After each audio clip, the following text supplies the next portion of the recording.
Ladies and gentlemen, welcome to the podcast, Breaching. I'm excited to have this conversation with you guys. This podcast, we're going to be solo, but that's okay because we're going to be reviewing a tweet made by Gotcha on the 3rd of July at like 11 a.m. Gotcha tweeted, "How to improve as a competitive player. Be your own biggest critic and play every match and scrim as you got something to prove." And I thought that was an amazing tweet, and I just wanted to talk a little bit more about that, maybe a little bit more detail, reflect on that, and on my journey, on how I think that can be done. I just think that's really interesting, and I thought there's so much to learn from that. I think that's sort of a weakness with NA players, or maybe even players in other regions in the amateur scene, is just constantly trying to improve. I think sometimes you get caught up so much in the grind, you forget what you're grinding for, what you're grinding towards, and how you can keep pushing yourself. I think this is a great example of that. Alright, if anyone here is familiar with the basketball scene, Kobe Bryant, I just finished reading his book a couple months ago, and he is really known by his peers, his coaches, his past teammates as one of the best people with work ethic, and I think that's the key word for this podcast. His work ethic was mind-blowing, almost amazing, I think. Like, there's so many situations Kobe Bryant put himself in where he constantly kept pushing to become better. And I can give an example right now. There was right before he had school at 7 a.m. in high school. And instead of waking up and going to school and after school going for practice, he'd wake up at 5 a.m., go to the gym for 2 hours and go to school, and then right after school go straight to practice. So he's getting a couple hours before. And he actually spoke in his book constantly about the idea of, if everyone is practicing at the same time, and if he is practicing at the same time as other people, how was he going to get the upper hand above them? He had to put in more hours than they did. So he shortened his hours of sleep, so in the long term he could have more success, which seemed to work for him, and I thought that was great. How can we as competitive players improve? Let's find the finite details to this problem. Like, how can we become our own biggest critic? How can we play every match and scrim as if we got something to prove? How can we improve every day that we play competitive games, whether it be practice or dry runs? I've got a bit of a list here that I was going to go on. We can start off with, I think, the foundation of what it takes to improve as a team or as a player: dry runs. I think dry runs should be a time to explore mid-round possibilities and brainstorm rather than argue over ideologies. I think in a lot of teams I've been on, when it's time to dry run, it's more like, I think we should do this, and another person's like, oh, I think we should do this. Like, why not just do both in a scrim and figure out which one has higher success rate, instead of arguing over, because we're all different people, we think about the game in different ways. We can come to a solution if we try these both ideas out in scrims, like, if they're all plausible ideas, obviously. I think dry runs are not a place to spam your guns and make as much chaos as possible, but to brainstorm and attack possibilities. What angles could deny me from playing this role or spot, and how would I approach people who attack? Like, if the enemy team attacks from this side of the map, how do we approach that? How do we react to that? Or where do we go? How do we clutch this if he dies downstairs and we have no C4 to play from below? How can we as anchors support you guys? What cams can we throw to give you guys better info on the attacker's positioning if you want to play aggressive on them? I think dry runs are an amazing time to brainstorm and just run through various scenarios. Obviously, first thing you're doing in dry runs are working on your defaults, having 2 defaults per site if possible. But I think for the most part, there's so much solution making that can be found in dry run time that is not used. And a lot of the times teams dry run right before scrims, and if you waste an hour or 30 minutes of dry runs arguing over ideologies, and it's time to actually practice, that's just feels really sad. I think there's so much we can do in that regard. I think also scrims, and I think sometimes as a team, you scrim a team you're way better than. I think scrimming against lower tier teams could potentially be not just frag fest, but practicing on playing teams with handicaps potentially. And I'm not too sure on this idea because I haven't super tried it yet, but I think that's an amazing way to sort of practicing playing against like like banning ops or not playing ops that are usually essential to you guys' attacks. If you guys revolve around, I don't know, like if you guys are like an aggressive team and you revolve around the Vigil if he's not banned, playing without that and seeing like what if like you actually do make CL and people watch your VODs in the CL season and people ban Vigil on you on defense. How would you be able to play this better on other roles?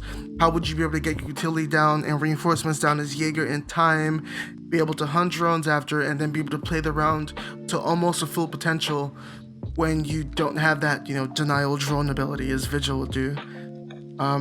Scrim against low tier teams could be a place for you to like improve. I learned this from Liquid Rafa, a Quake player who was asked a question by DDK on his podcast about like practicing in NA must be really hard for a Quake player because EU's where the best players are. And he was like, yeah, it really is. Like honestly, a lot of the times he just put himself on their handicap when playing against lower tier teams to sort of take that practice to the best level it can be.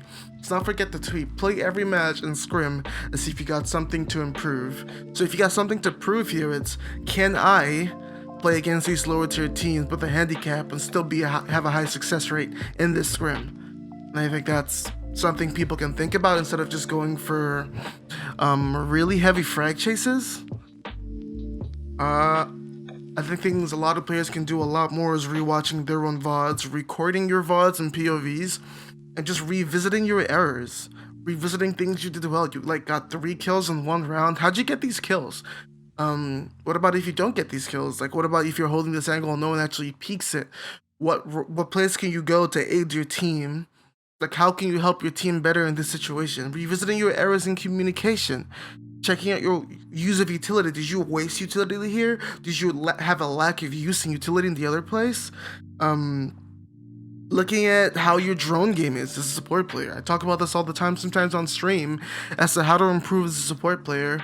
I think it's not just like T-hunts, but like how can you have better droning?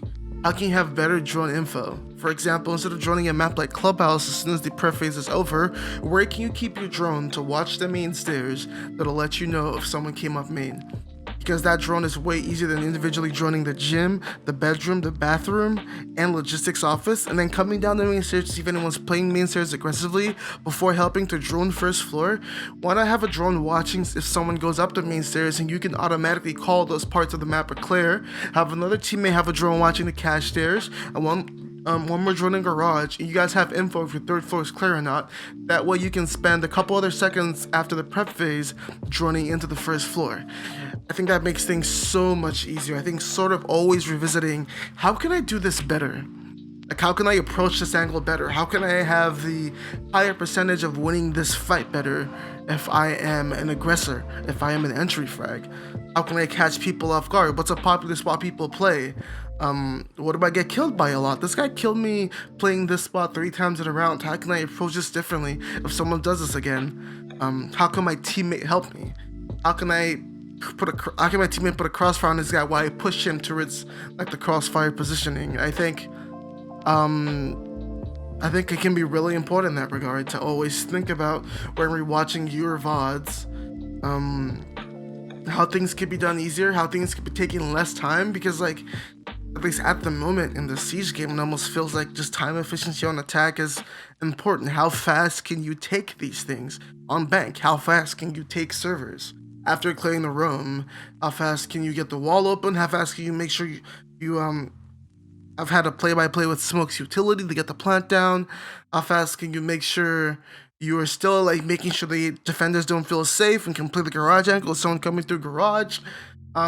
Speed and efficiency seem to be the play here, and rewatching your VODs and just increasing like 0.5 seconds maybe how fast you can do something, how fast you can give info can just help your team and take their attacks to another level. On defense also, just like understanding angles you took, like fights you took that you probably shouldn't have, but you probably should have won. Just keeping a mental note of these things, or a physical note too. I think there's so much to learn in that regard too when it comes to rewatching your VODs.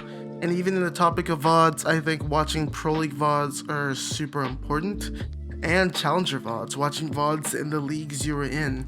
Look up a pro VOD. I remember being on one of my teams called Terra, and we were, in my opinion, a very utility-based team. And at the time, I watched a lot of Vitality VODs because I felt they were a super utility-based team. Also, they use the utility to get into the site a couple seconds and like late into the round, and would get higher rate of plant downs. And I really wanted to model my team's attack strategies over that. So I would rewatch those VODs, but keep in mind everyone's positioning. And this takes time. This is not just one watch of a VOD. If they won an attack and they swept that attack, what did they do right there? What did defenders do wrong there? What was the placement of the defender's utility, and how can you learn from that? I think questions like that help take your attacks to another level, and you get that information by watching those VODs in Pro League. I think watching VODs in your region is important, seeing if you want to switch things up, and not just dwelling on the kills people got, but I think just like important positions, important angles being held. How did someone like Skies die on the roam here? You know, I know it probably doesn't roam anymore. I think he plays Smoke now. But if he was, or whatever, whoever was roaming, how did he die here? Like, what the attackers do right and what the Skies do wrong. And you can even give that information on what Skies does wrong on the roam to your roamer in your team and say, hey, watch out for this spot. You know, if you're playing this, good teams hold this angle. And that enlightenment takes your defender to the next level. You always want to improve here. You always want to push yourself to the next level. And these steps, I think, help you there. I'm going to start off again. Dry runs, scrimming against lower tier teams, not just being a frag fest, but giving yourself handicaps or trying new strategies you guys haven't tried before versus lower tier teams. Rewatching your own VODs over and over again. Revisiting your errors. Revisiting your strong times, the kills you got to help secure a round. Trying to do things easier. Taking less time to drone, checking out your use of utility. Was there a waste of utility here? Was there a lack of utility here? Things you could have done better. Watching Pro League and Challenger VODs, learning to play similar to teams that you think you play very similar to. If you're a super aggressive team and you're watching Luminosity/Rec to see the mistakes they make, even as an aggressive team in Pro League, that could take your game to another level, because if they're making those mistakes, you're probably making those mistakes as well as a lower tier team. So how can you learn from the attacking teams or from top teams' mistakes? That way you don't have to make those mistakes. You're setting a strong foundation for your dreams if you were to eventually make it. Our goal here is to keep growing, to keep striving to improve at every aspect of your game. Your gunfights, not just your gunfights with those T-hunts, but your drone game, your communication, your mindset. There's actually a graph, and I might try to link you this tweet that a CS caster, I think, made, where he outlined everything that's possible to improve on in CS, and this graph has about 40-50 things in it.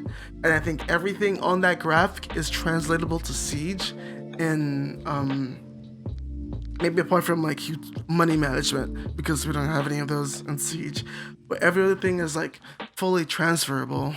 And I found the graph and I'm looking at just a level of things. I'm giving an example. So as a player, if you want to become, as an individual, as you're playing your team, what are the 4 things you can work on as an individual? 2 things. Your aim, 2 things primarily: your aim and your decision making. So what can you work on with your aim? You can work on aim training specifics with apps like Kovac's Aim Trainer, Aim Hero, CSGO, if you can match your sense, or Deathmatch, or whatever it is to improve your aim that you find helps you get better aim. Your decision making, how can you improve your own decision making? By watching your own demos and seeing the mistakes you made or the good decisions you made. By studying other players with the same roles.